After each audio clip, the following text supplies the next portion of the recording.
Guys, আসসালামু আলাইকুম। আপনাদের সকলকে স্বাগতম জানাই আমার চ্যানেল তনুজা ব্লগে।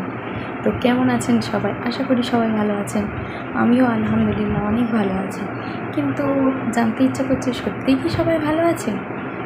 জানি আমার মতো আপনারাও গরমে হাঁসফাঁস করছেন। সত্যি আমিও। আসলে আমার আর কোনো সমস্যা নেই এখন, শুধুমাত্র একটাই সমস্যা। আপনাদের যা আমারও তাই, একই সমস্যা। এত গরম পড়ছে যে কী বলবো গাইস, মাথা যেন ফেটে যাচ্ছে। কিছু বলার নেই, এই গরমে সমস্ত কাজ করতে হচ্ছে। তারপর দিন শেষে এসে ফ্যানের নিচে বসলে সেটাও আবার গরম হাওয়া, মুখ মাথা সব জ্বলে যাচ্ছে। যাই হোক, এইভাবেই কাটছে। তো আজকে আমি আপনাদের সাথে আমার লাঞ্চ থালিটা শেয়ার করতে এসেছি। তো দেখে নিই এই গরমে আমার দুপুরের লাঞ্চ থালিতে কী কী আছে।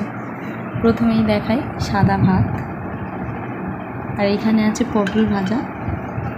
পটল ভাজা আছে, আমি পটল ভাজা অতটা পছন্দ করি না, ওই জন্য 2 পিস নিয়েছি। অবশ্য পছন্দ করি বা নাই করি, 2 পিসই খাই আমি। আর এখানে আছে বটবটি কড়াই ভাজা আলু দিয়ে। আর এইখানে আছে সবার প্রিয় আম ডাল। এখন গরমে প্রায় সবার বাড়িতেই এটা হচ্ছে আম দিয়ে টক ডাল।